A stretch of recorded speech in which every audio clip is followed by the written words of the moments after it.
Iniciamos así con este fondo musical de Flor de Retama para hacer inicio de un informe.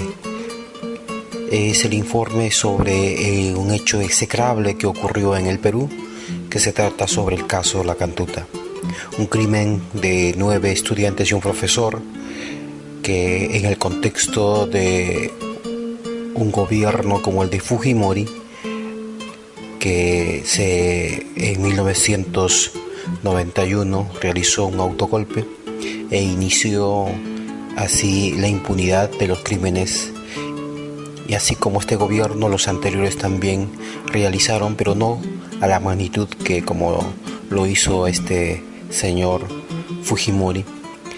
Y queremos con este informe hacer la presentación de una conversación que vamos a tener con nuestro compañero de labor, Juan Jarabe Rospi, sobre estos hechos, ¿no? Él es el protagonista, actor protagonista del descubrimiento del caso de La Cantuta, como otros 2 humildes pobladores, igual, y como ejemplo de periodista, queremos resaltar aquí, recordar que este 10 de julio fue detenido por el solo hecho de presentar la verdad de los hechos. Y bueno, han pasado 10 años y esos 10 años demostraron ante la justicia peruana que la acusación de terrorismo no tenía ni fundamento ni razón. Pero él sigue en la batalla, y su batalla es porque haya un reconocimiento moral y para que el pueblo peruano no se olvide de que estos crímenes no pueden dejarse impunes, y es más, es deber de todo poblador, de todo hombre, de todo periodista, el de siempre buscar la verdad, el de siempre defender la verdad, cueste lo que cueste. Ese es el ejemplo que queremos dejar claro en este programa.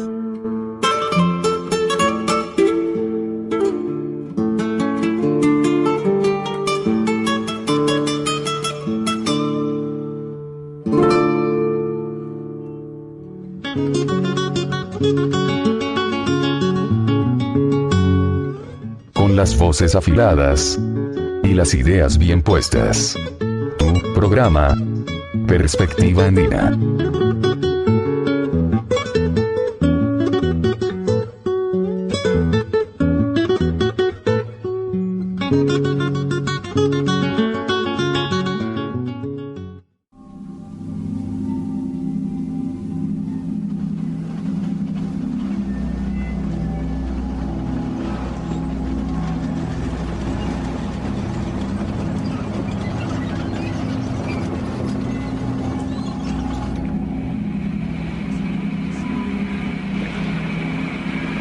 Como presidente de la República, he constatado directamente todas estas anomalías y me he sentido en la responsabilidad de asumir una actitud de excepción. Primero, disolver temporalmente el Congreso de la República. ¿Cuál es la orden, jefe? ¿Puede estar un senador? ¿No se puede? ¿Puede estar los senadores? Segundo, reorganizar totalmente el Poder Judicial. ¿Han requisado la edición? ¿Han requisado la edición, señor? ¿Cuál es la orden? ¿Cuál es la orden, por favor? Claro, ¿cuál es la orden? Necesito saber, por favor, dígame usted. El gobierno tomaba el control. Lima vivía en medio del horror de la guerra. 2 días después del atentado miraflorino, un grupo de encapuchados se trasladó a la Universidad Enrique Guzmán y Valle La Cantuta. Allí detuvieron a 9 estudiantes y a un profesor. Los llevaron a un club de tiro en Huachipa y los asesinaron. Luego, calcinaron sus cuerpos y los enterraron. A los estudiantes y al profesor, el Servicio de Inteligencia del Ejército los indicó, sin pruebas, como los responsables del atentado en Tarata. En abril del año siguiente, el caso La Cantuta dejó de ser un misterio. El congresista Henry Pease recibió prueba de que había sido un operativo militar. Al conocerse la denuncia, el grupo Colina desenterró los cuerpos y los trasladó a Cieneguilla. El congresista Roger Cáceres Velázquez recibió de forma anónima un mapa con el lugar donde fueron enterrados los cuerpos, quien a su vez se lo entregó a la revista Sí. Hicimos una verificación, escarbamos un poco para saber si los restos eran huesos, efectivamente eran huesos, y hecho esto, dimos cuenta al Ministerio Público. Permitieron confirmar la matanza y las pruebas que el gobierno tanto reclamaba. Fue el comienzo del fin del Grupo Colina. El gobierno no tuvo otra salida que reconocer la existencia del Escuadrón de la Muerte. Señor presidente, me encuentro aquí en calidad de acusado por violación a los derechos humanos, que según se trata efectivamente de un hecho histórico, como lo dijo el representante del Ministerio Público, porque a raíz de mi gobierno se rescata los derechos humanos de 25 millones de peruanos, sin excepción alguna. Si se cometieron algunos hechos execrables, los condeno, pero no fueron orden de quien habla. Yo por eso, señor presidente, rechazo los cargos, totalmente. ¡Soy inocente! Guillermo Catacora es un artesano que ha ayudado a Justo Arizapana a hacer el croquis de Cieneguía y a llevarlo al Congreso, ¿no? Hemos ido en una noche y hemos descubierto las fosas, ¿no? Hemos sacado una cadera, ¿no? Y un pedazo de carne quemada, ¿no? Lo traje en una bolsa de plástico, me lo traje que lo teníamos varios días eso, ¿no? Entonces buscábamos a Juan Jara, ¿no? Al periodista, ¿no? Que de Radio Coma, ¿no? Buscábamos para darle la noticia, pero... ¿Usted lo conocía? ¿Usted era amigo de Juan Jara? Sí, que trabaja aquí en Radio Coma, que vive acá arribita, sí. Del doctor Roger Cáceres y cuéntale al Congreso. Nosotros le dijimos, tenemos una noticia para darle a usted, doctor. Se trata de los estudios de la cantuta, le dijimos al doctor, conversamos así. Yo creo que no. Entonces yo puse con mi letra, puse así, ojo, en la primera fosa hay bastante pisada de tapado todo de militares. Ese es el que salió en la revista Sí. Ajá. Y después uno lo quitaron con Majara, la otra copia, ¿no? Que teníamos, ¿no? Y ahí no está la firma, ¿no? Porque la revista Sí no lo sacaba, se demoraba como 15 o 20 días. Nosotros tenemos desconfianza. ¿A quién le vamos a dar ahora? ¿A quién? Entonces me acordé, entonces vamos a dar a la periodista a Jara. Nos acordé ya después de tiempo, va a ser como 10 días que pasó, ¿no? Entonces ya le buscamos porque parece que nosotros, por eso que decía, a lo mejor Cáceres se ha chupado, en cambio no quiere sacar, ¿no? Decíamos. ¿No?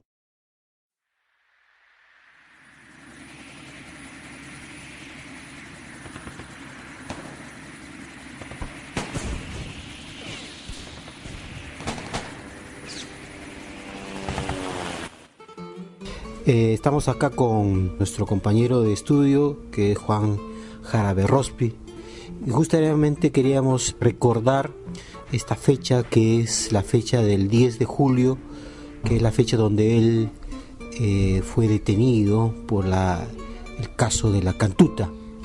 Y queríamos aquí en la radio hacer una conversación para que todos nuestros oyentes, nuestros asiduos oyentes de la revista puedan conocer qué es lo que pasó en esas fechas. Juan, ¿cómo fue la situación 10 de julio? ¿Cómo lo recuerdas en estos momentos?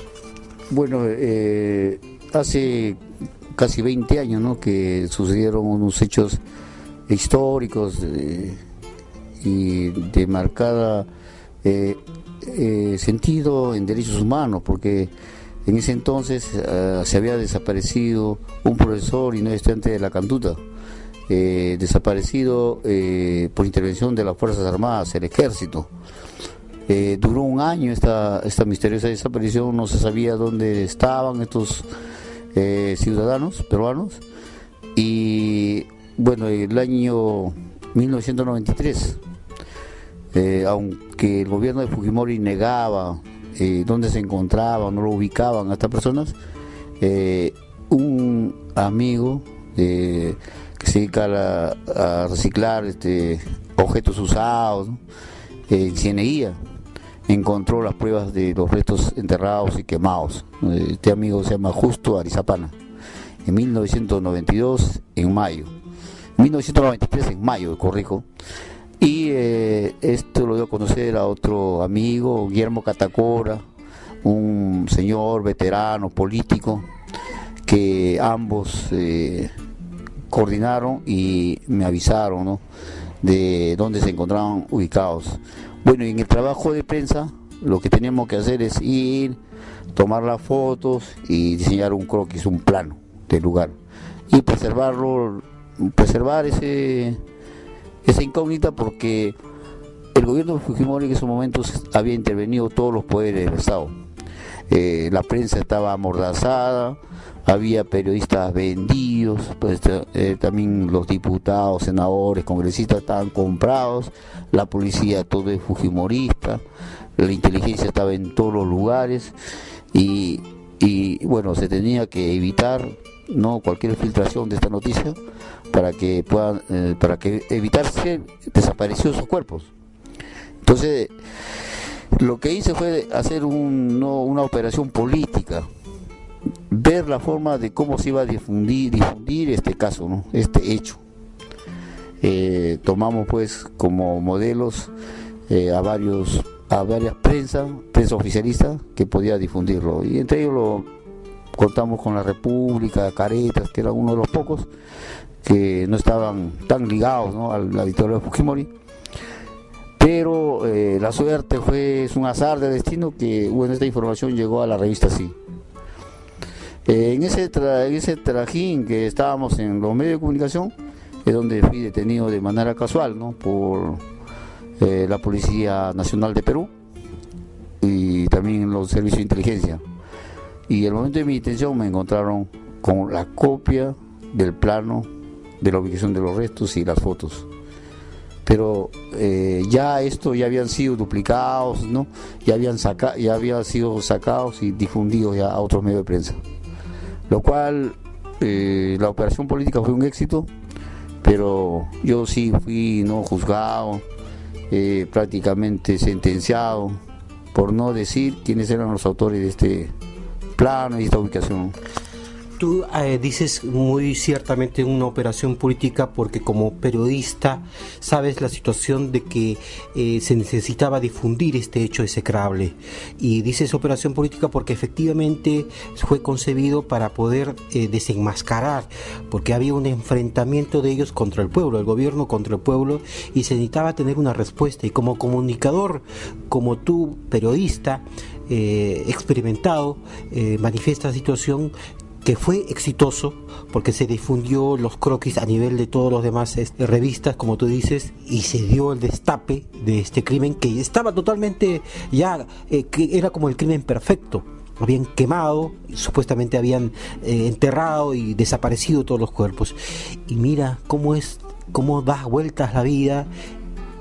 Un humilde poblador, el pueblo de lo más profundo, pudo ver la situación como si ellos, el ejército, como el criminal, como Fujimori, decía, bueno, acá yo hago lo que quiero y desaparezco a quien me dé la gana, pero el pueblo siempre tiene oídos, siempre tiene vista para ver qué es lo que sucede. Y hombres como tú, hombres como Arizapana y los otros pobladores, humildes pobladores, han sido artífices de este destape que hasta el día de hoy no ha sido reconocido. Eso yo quiero conversar contigo. ¿Cómo está la situación hoy? ¿Ha habido un juicio ante el Estado? Después de haber pasado 10 años de carcelería, más de 10 años de carcelería, y otros perseguidos, y siguen siendo perseguidos, pero hay una demanda ante cortes internacionales. ¿Cómo está la situación? Sí, acá quiero precisarte para la radio y la revista Perspectiva Internacional de que exitoso es la operación política, porque después de 20 años podemos verlo a Alberto Fujimori, criminal, así, el que mandó a asesinar a estos universitarios, lo vemos en prisión. También lo vemos a la cúpula militar con Vladimiro Montesinos, también cumpliendo sentencia en la base naval del Callao. Entonces, en mi opinión personal, el esfuerzo que hicimos, habiendo estado en prisión más de 10 años, por lo menos se puede decir que no estos delincuentes están pagando su pena, ¿no? su delito. Pero en lo otro, en la reparación económica, social, que uno ha sido afectado, te voy a decir que yo salí absuelto en el tribunal peruano, y por la ley de la reparación civil que hay allá en el Perú, me corresponde, ¿no? un resarcimiento a todos los daños causados. Pero como la justicia en el Perú, tú sabes que tarda, ¿no? Y solamente me han dado un documento, hermano, donde algún día me van a reparar, no, sin fecha. Y segundo, de que así como yo, hay como 30.000 peruanos que están en esa condición, que tienen un documento que el Estado les tiene que reparar, pero hasta el momento no hay nada, ni un peso, no, ni un sol. Y han tenido que recurrir a la Corte Interamericana de Derechos Humanos para que el gobierno se vea obligado a pagar, pues, sus deudas, ¿no? Entonces el caso está en esa situación, ¿no? En esa situación. Un Estado peruano donde ahora actualmente está por encima de la economía chilena, que es uno de los más prósperos en América Latina, que de acuerdo a estadísticas del Fondo Monetario Internacional es que está en el promedio del 6% del PBI, en superávit también en su economía, en todo, efectivamente, pero como tú dices, no resuelve las deudas que tiene con su propio pueblo. En este caso, el resarcimiento de una guerra interna que todavía no se resuelve, y mucho menos hay una displicencia a todos aquellos que por ley, que por sentencia deberían haber y tener una reparación, como hay en otros países, como acá en Argentina, como en Uruguay, en otros países, y es un derecho. Ahora, tú, ¿cómo lo ves en estos momentos? Aquí en Argentina estamos haciendo la producción de radio, estamos en alguna medida tratando de abrir camino de una nueva comunicación, un nuevo paradigma de la comunicación en América Latina. Somos parte de esa construcción de los nuevos comunicadores aquí en Argentina. ¿Cómo ves la perspectiva en esta tu labor de periodista en América Latina, en particular en la revista? Bueno, Oscar, quiero también un poco, ¿no?